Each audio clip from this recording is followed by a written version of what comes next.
4, 3, 2, 1, 0. Ignition. Liftoff of the Falcon 9 and Crew Dragon. Go NASA, go SpaceX, Godspeed, Bob and Doug. America has launched. So rises a new era of American spaceflight, and with it the ambitions of a new generation continuing the dream. 20 seconds into flight, stage 1 propulsion is nominal.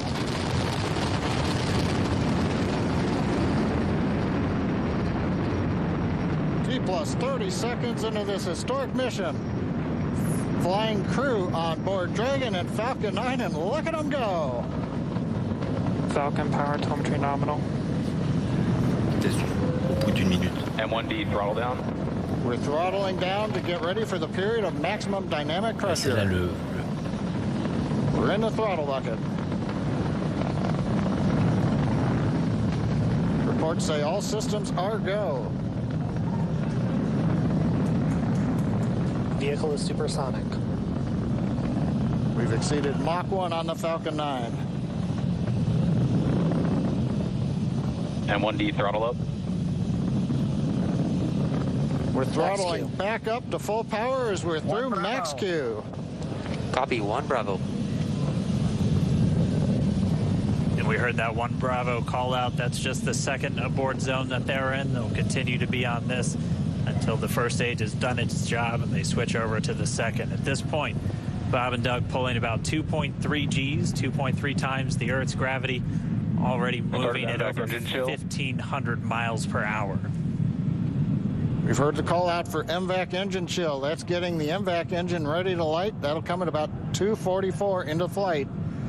Right now, everything continuing to look good. Next major event coming up is going to be the triple. We'll have main engine cutoff of the 9 first stage engines, stage separation, and then ignition of the second stage engine to continue to carry astronauts into orbit. Coming up in about 20 seconds. M1D throttle down.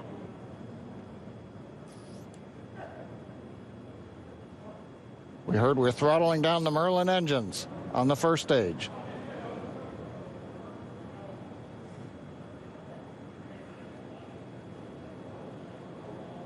And we have Miko. Premier étage. Voilà, 2 minutes 30. Miko. Falcon stage separation confirmed. Étape prochaine, c'est allumage du 2e étage. Le premier vol habité de SpaceX qui a donc décollé, événement historique que vous vivez en ce moment même sur BFM TV. 2 astronautes américains à bord. Un mot sur ce décollage. D'abord, votre sensation, Jean-François Clairvoy. Je suis très heureux pour toute la communauté astronautique, les agences spatiales, le programme ISS, les astronautes, parce que c'est vraiment une première phase qui s'est déjà bien déroulée. Bon, il faut attendre les minutes qui suivent, mais c'est de bon augure et on en a envie. Vous savez, les astronautes ne sont pas des personnes qu'on va chercher. On aimerait bien que tu deviennes astronaute. Tous les astronautes sont des personnes qui, de leur propre chef, ont décidé de répondre à un appel à candidature. Donc, ils veulent se trouver là un jour. Et donc, pour eux, je suis très, très, très heureux. Philippe Wilkens. Oui, en tant qu'institution, je représente l'Agence spatiale européenne et bien sûr, c'est notre partenaire principal, la NASA. Donc, on va faire et on fait des tas de choses avec eux. Nous sommes extrêmement contents de voir que cette mission est en train de se dérouler de façon nominale jusque-là. À partir de quand on peut dire ça y est, c'est bon, c'est réussi? Alors, on va le dire quand la mission sera revenue, c'est-à-dire quand les astronautes seront sains et saufs sur le plancher des vaches, si je puis dire. Mais et sur le décollage, dans cette phase, la séparation de la capsule sera extrêmement importante autour des 12 minutes. Donc l'injection, ce qu'on appelle l'injection, pour obtenir cette vitesse, cette propulsion maximale et la séparation, bien sûr, du lanceur. C'est 12 minutes après le départ, voilà. C'est ça. Donc c'est à peu près là maintenant, dans 7 minutes, on voit l'image de ces hommes. Aussi. Cette capsule, c'est impressionnant parce que les parois sont entièrement lisses. Dans la navette spatiale, il y a 1000 interrupteurs dans le cockpit. Là, c'est lisse, il n'y a rien sur les parois. On n'a pas l'impression qu'ils sont dans une capsule comme on les a connus jusqu'à présent. Mais racontez-nous ce qu'ils ont vécu physiquement, là, ce qu'ils sont en train de vivre au moment du décollage. Alors, Ils sont proches de 1,5, 1,6 G au décollage, c'est-à-dire une poussée dans leur dos qui est supérieure à celle de leur poids par un facteur 1,5 à peu près. Ça monte jusqu'à 3 ou 4 G en fin de poussée, puisque le nombre de G, le nombre de fois qu'on se sent pesé lourd et tassé sur le siège, c'est la poussée divisée par la masse. La poussée, elle reste la même, mais la masse, elle diminue à plusieurs tonnes par seconde de carburant consommé par les moteurs. Quelles sont les consignes qu'ils doivent respecter pour bien vivre ce moment? Alors, c'est regarder des paramètres clés en fonction desquels, selon leur valeur, ils doivent agir pour sauver, pour régler la panne, pour gérer la situation. Ou observer, suivre la gestion du vaisseau par les automatismes, ce qui est plus dur que de le gérer vous-même manuellement avec des interrupteurs. Donc là, on leur demande de surveiller l'automatisme. Rachel Villain. Oui, c'est très très impressionnant et ce moment est très important pour toute, comme vous l'avez dit, pour toute la communauté spatiale, pour la NASA, pour SpaceX aussi, parce que c'est un moment très important pour cette société qui mène beaucoup de chantiers très importants, très ambitieux en même temps. Et donc, c'est une étape clé. Alors, on est toujours dans cette phase. Hein. La première phase du décollage s'est bien déroulée. Vous nous dites qu'environ dans 6 minutes, hein, il y aura une nouvelle phase absolument cruciale. Oui, la séparation. La séparation. Il va durer combien de temps, le trajet jusqu'à l'ISS? 19 heures. C'est très court.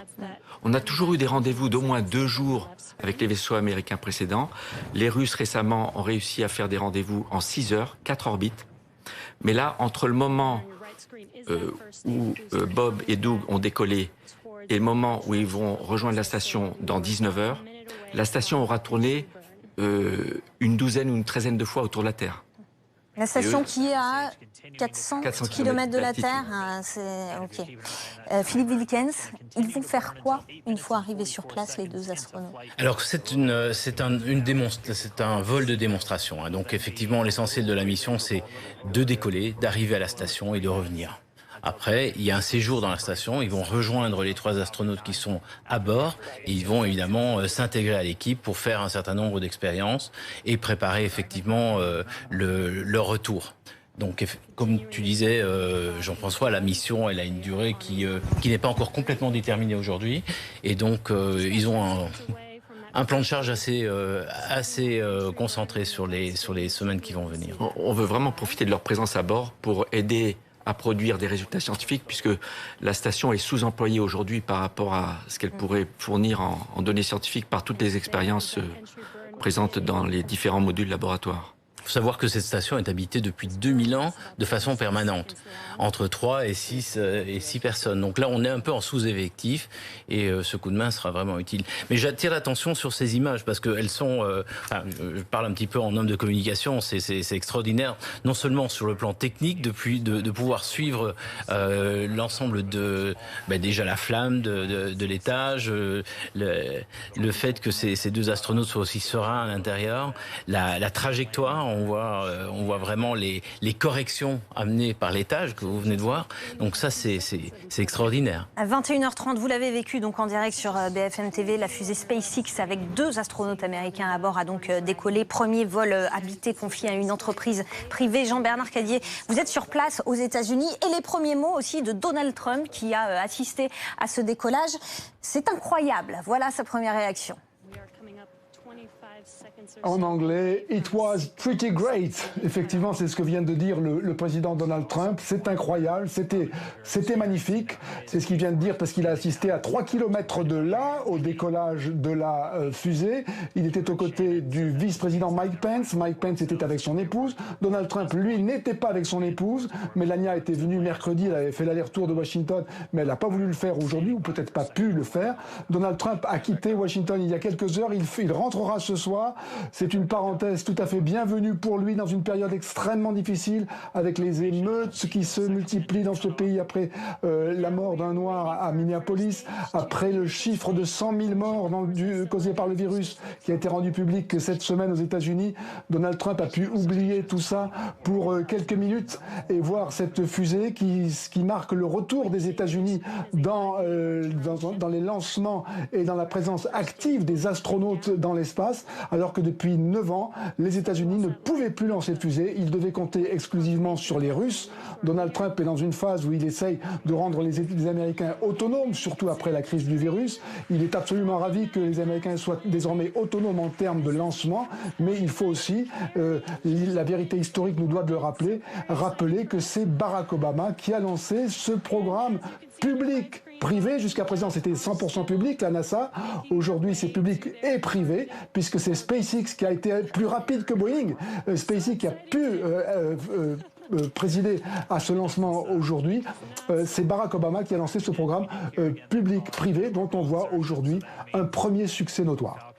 Merci beaucoup Jean-Bernard Cadier. Je voudrais qu'on dise un mot des images parce qu'on a aperçu assez furtivement les deux astronautes se faire un check, comme on dit, un check des points. Qu'est-ce qui s'est passé, Philippe Wilken? On voit qu'ils sont dans un apesanteur là, donc l'injection est en train de se dérouler dans 2 minutes, un peu moins de 2 minutes. Là, on aura une séparation de Crew Dragon du 2e étage, et là ils sont dans l'espace, Jean-François. Ils y sont. On a vu le petit. Là ils sont en orbite, en apesanteur, jusqu'à ce qu'ils rallument le moteur à la fin de la mission pour rentrer sur Terre. Donc évidemment, ils se sont congratulés mutuellement. Ouais. Ça, on est heureux parce que la partie la plus difficile sur le plan astronautique, la plus intense, la plus risquée, est derrière eux maintenant. Ouais. Donc ils peuvent se détendre un peu, mais il faut attendre quand même la séparation qui va leur donner une petite secousse, parce que la séparation utilise des équipements pyrotechniques qui créent un bruit, un flash lumineux, un choc. Et là, ils sauront qu'ils sont séparés du 2e étage. C'est très important qu'ils réussissent cette séparation. Avec les caméras à l'intérieur, à mon avis, on verra le choc des deux astronautes. Ouais, alors, c'est dans combien de temps maintenant? Voilà, c'est à 12 minutes et... C'est dans 45 secondes. C'est dans 45 secondes. 45 secondes. Là, en tout cas, Rachel Villain, ce qu'on sait, c'est que la capsule Dragon, est sur la bonne orbite pour atteindre la station spatiale. Oui, et on a vu aussi ces images du retour du premier étage du lanceur, qui est en fait une innovation introduite par SpaceX, qui maintenant est presque une routine pour la société SpaceX, donc de récupération des étages, et qui change tout le modèle économique d'un lanceur, puisqu'on récupère des étages du lanceur et on ne lance pas à chaque fois un nouveau lanceur. Alors on va bien regarder les images des astronautes, puisque avec cette séparation, vous nous disiez, on va peut-être voir effectivement le choc. On se prépare à ce moment-là physiquement, particulièrement. Ils l'ont vécu en simulateur, ils savent à quoi ça ressemble, donc quand ça va se passer, pour eux, ce sera normal. Ouais. Moi, je ne peux pas résister à penser à nos astronautes européens qui seront assis là dans les années qui vont venir, puisqu'ils vont utiliser également ce moyen de transport. Voilà, ça y est, on voit la séparation. Voilà, le vaisseau est autonome, en orbite, et dans quelques secondes, ils vont déployer le nez de façon à exposer au vide le mécanisme d'accostage qui leur servira demain à s'accoster à l'ISS. Ils sont déjà à 28 000 km à l'heure. Superbes images Regardez que vous découvrez en direct. Effectivement, la Terre, belle. Image rare. Bah, ils sont relax, regardez, ils croisent même les pieds. Donc, ils sont comme dans leur fauteuil, là. Ils sont partis là pour 19 heures de vol. Oui, avec un petit somme entre-temps. Un essai de pilotage manuel, qui n'est pas quelque chose de normal dans les missions commerciales. Ils se relaient pour dormir? Non. Ils ont un casse-croûte. Oui, alors peut-être. Ils ont un casse-croûte. Leur poche de jambes était assez épaisse. Je pense qu'ils ont peut-être un sandwich comme on l'emmène souvent avec nous. Qu'est-ce qu'ils ont dans leur bagage? Avec eux, il y a quoi dans cette capsule? Alors, ils amènent de l'équipement pour travailler en orbite. Il y a peu de bagages. Ils ont des vêtements, bien sûr, leurs vêtements, leur repas pour leur séjour. Puisque cette capsule transporte à la fois des humains, mais aussi une cargaison assez importante et qui va permettre le ravitaillement à chaque mission de relève d'équipage. Il y aura aussi du ravitaillement de vivres, de nourriture, de vêtements, de pièces de rechange. Ce qui est important, excusez-moi, sur cette démonstration, c'est que vous avez 2 astronautes, mais vous avez en fait 7 sièges. Donc vous avez des sièges vides. On aurait peut-être pu faire un peu d'autostop, mais c'est vrai que pour l'instant, on vous auriez aimé. Ah oui, je ne peux pas supporter de voir ce siège vide. C'est l'occasion d'expliquer que cette capsule permet, c'est très important pour le programme ISS, parce que ça le rend encore plus robuste. On dépendait que d'un moyen d'accès depuis l'arrêt des navettes. Maintenant, on a à nouveau 2 moyens d'accès. Si un moyen d'accès s'arrête, on peut toujours aller vers l'ISS. En 2003, quand on a perdu Columbia, les navettes spatiales ont été restées au sol pendant 2 ans et demi. Heureusement que les Russes étaient là pour continuer l'accès. Mais plus important de ça, mais on n'en parle pas souvent parce qu'on n'a jamais eu à l'utiliser, c'est qu'on ne veut pas laisser un astronaute en orbite sans une chaloupe de sauvetage, sans un moyen de retour immédiat à tout moment. Depuis novembre 2000, en fait cette année, les 20 ans d'habitation continue ISS, il n'y a que le vaisseau Soyouz russe qui permettait à l'équipage à tout moment de sauver leur peau si la station devenait inhabitable à cause d'un impact de météorite ou autre. Là, on aura plusieurs vaisseaux. Et celui-là, à lui seul, il peut en ramener tout l'équipage, jusqu'à 7 personnes. Rachel Villain, on a vu le geste de joie et de soulagement aussi des astronautes. Il y en a un autre qui doit être joyeux et soulagé en ce moment, c'est Elon Musk, le patron de SpaceX, qui est derrière tout ça. Et oui, chaque jour apporte ses joies et ses succès et aussi ses surprises, puisque hier, l'échec de son véhicule spatial Starship 4. Donc ça, c'était un prototype ? C'est un prototype d'un énorme véhicule qui doit aller desservir la Lune commercialement, et puis aussi dans son grand projet d'aller vers Mars. Donc ça, c'est le prochain véhicule de transport qui emporte encore plus de passagers. Ouais. Et donc c'était un essai, et donc ça fait partie de son processus d'apprentissage. On teste, et c'est la 4e fois. Et c'est la 4e fois où il y a un échec, mais c'est comme ça qu'il a avancé jusqu'à présent. Et donc aujourd'hui, ce grand succès de la capsule habitée, qui est son contrat avec la NASA, et donc qui lui permet d'être un fournisseur de confiance pour la NASA. D'ailleurs, il dit, là, SpaceX et cette capsule, c'était un rêve d'enfant. Oui, c'est un homme, à chaque fois qu'il communique, on sent qu'il est vraiment transporté par son projet et son ambition, et ça va dans toutes les directions, puisqu'il y a cette constellation de satellites aussi qui en même temps est déployée depuis 1 an déjà, et qui est la plus grande constellation de satellites en orbite. Quel regard vous portez sur Elon Musk, Jean-François Clairvoy ? J'admire à quel point il est habité par sa vision, qui peut paraître excessive, pris au premier degré. Oui, certains le disent mégalo. Multiplanétaire, et il a annoncé il y a 2 ans qu'il mettrait 40 personnes sur Mars en 2024. Ouais. Mais c'est grâce à cette incarnation d'une vision extrêmement forte qu'il a su accepter les échecs, apprendre des échecs et devenir plus fort. Vous savez, les 3 premiers lancements de ces fusées ont été 3 échecs.